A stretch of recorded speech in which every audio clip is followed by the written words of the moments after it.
Olá, meu nome é Tamires Saravalli, eu sou psicóloga, terapeuta ABA e trabalho com crianças com atraso de desenvolvimento ou com algum diagnóstico de desenvolvimento infantil, como por exemplo o TEA, que é o transtorno do espectro autista. O que a gente vai falar hoje, na verdade, é trazer aquele mesmo tema de desfraude e falar como ele se dá, como funciona para as crianças atípicas, como por exemplo as crianças diagnosticadas com TEA, que é o transtorno do espectro autista.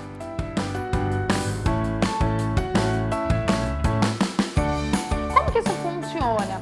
Todo o processo de desfraude é exatamente igual. As crianças com transtorno do espectro autista, por exemplo, são crianças que desenvolvem, na grande maioria das vezes, de maneira motora, muito similar às crianças típicas, né? Às vezes com algum atraso na motricidade de marcha, que é o andar, às vezes algumas coisas bem pontuais.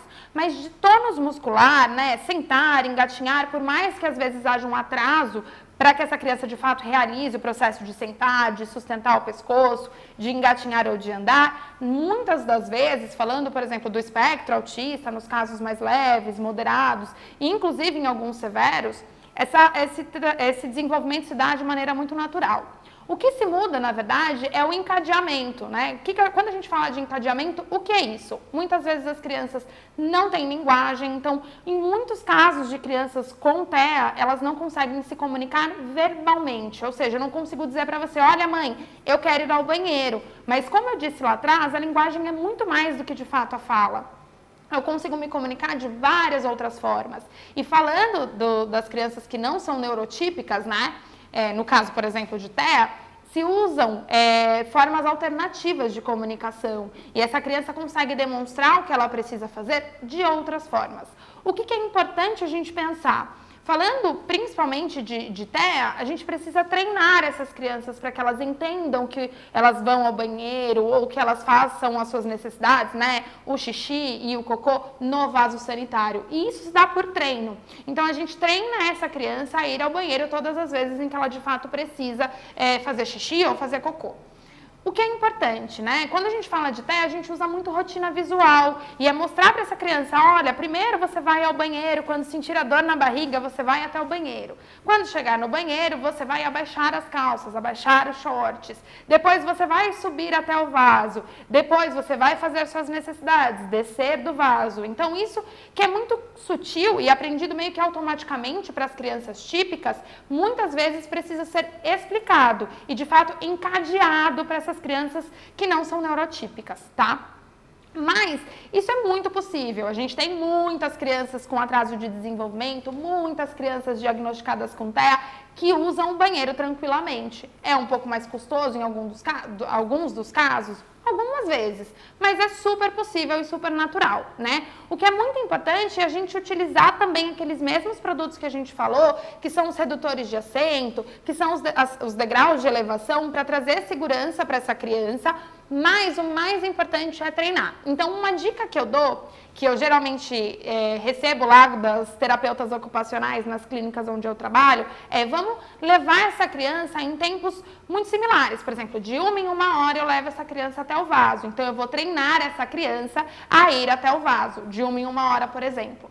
No vaso sanitário, essa criança pode ter acesso a um reforçador. O que é um reforçador? Alguma coisa que ela goste muito. Vamos supor que a nossa criança gosta lá de galinha pintadinha no celular. Então, todas as vezes que ela sentar no vaso, ela vai ter acesso à galinha pintadinha para permanecer no vaso pelo tempo em que ela precisa, por exemplo, para fazer xixi ou para fazer cocô. No momento em que essa criança fez xixi ou fez cocô, ela precisa ser reforçada. Então, sabe aquela história que a gente ouve de comemorar? Falar, nossa, você fez xixi, que maravilhoso. Isso é super válido, porque eu estou dizendo para aquela criança que o que ela fez é muito legal. E essa é uma dica que também pode ser usada e deve ser usada para todas as crianças, não só para as crianças atípicas, que a gente chama, né? E isso é muito legal. Levar as crianças ao banheiro, levar com acesso ao reforçador, porque muitas vezes quando a gente fala de TEA, a mudança de rotina, a quebra de rotina, de padrões, é muito custosa para essas crianças. Então imagina, eu estou acostumada a ter dor de barriga e fazer cocô na fralda. Num determinado momento eu preciso aprender que não posso fazer na fralda, eu preciso ir até o banheiro. Então isso é uma mudança de rotina e é uma mudança de padrão. E como eu disse, para a gente fazer essas crianças associarem isso, para ensinar essas crianças crianças a forma de utilizar corretamente o vaso e tudo mais, a gente pode usar de artifícios que a própria análise do comportamento aplicada, que é a aba utilizada muito em crianças com transtorno do espectro autista, tende a ajudar e a favorecer. Então, utilizem, usem e abusem dos reforçadores, usem e abusem das comemorações no momento em que essas crianças de fato fizerem o xixi ou o cocô no vaso. E muito importante, não usem punição, não briguem com as crianças caso elas não façam.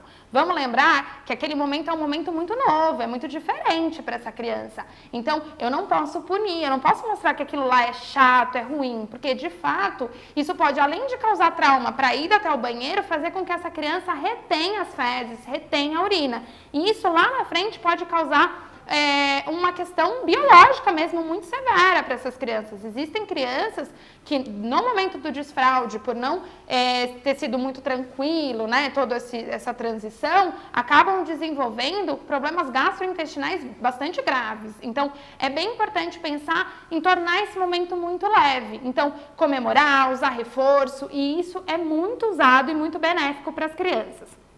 Falando de produto, tanto o redutor de assento como os degraus de elevação são sempre uma boa pedida, né? Porque vamos imaginar que é um momento novo, eu não sei usar o vaso sanitário e eu preciso acessar aquilo ali. Como que eu vou fazer? Eu vou ter um degrau, que é um degrau antiderrapante, então vai me trazer segurança porque aquilo não vai balançar, por exemplo, quando a minha criança subir. E no momento que ela for permanecer sentada lá com o reforçador, a galinha pintadinha dela no celular, ela ainda vai estar num assento sanitário, num vaso sanitário adaptado para o tamanho dela. Então isso vai trazer conforto e segurança para ela permanecer um tempo maior sentada e de fato conseguir evacuar e urinar no próprio vaso sanitário, tá bom? Bom, é isso que eu trouxe para vocês para falar desse tema para o desenvolvimento de crianças que não são neurotípicas, né? Mas dizendo, e é muito importante reforçar que isso é muito possível e muito natural. Usem e abusem dos produtos e vamos desfraudar essas crianças.